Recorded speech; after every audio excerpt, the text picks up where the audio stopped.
Why is deep breathing good for you? Well, there are a number of reasons. So firstly, it's about the flow of blood.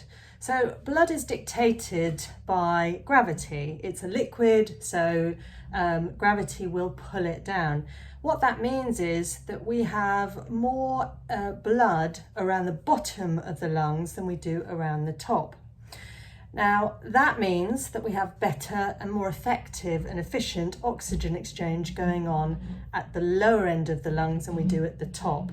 Now, unfortunately, most people tend to breathe rather shallowly. They tend to breathe from the top part of the lungs. So that means that they're not really getting the most efficient oxygen exchange. They're not getting rid of the CO2 as effectively as they could be.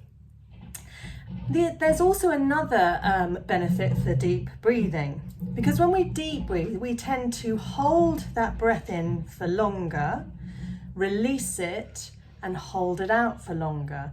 And what that does is it builds up our tolerance for carbon dioxide.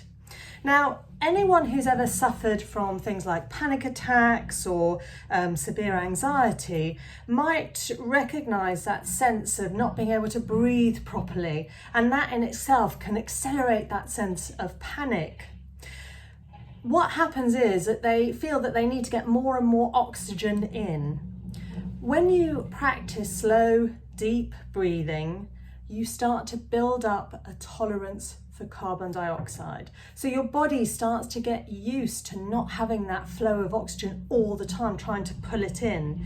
You get more used to that feeling of carbon dioxide building up, and it doesn't become quite so frightening. So not only is deep breathing really good for just calming you as a general practice, but it's also really useful in a moment of anxiety or high stress, high emotion.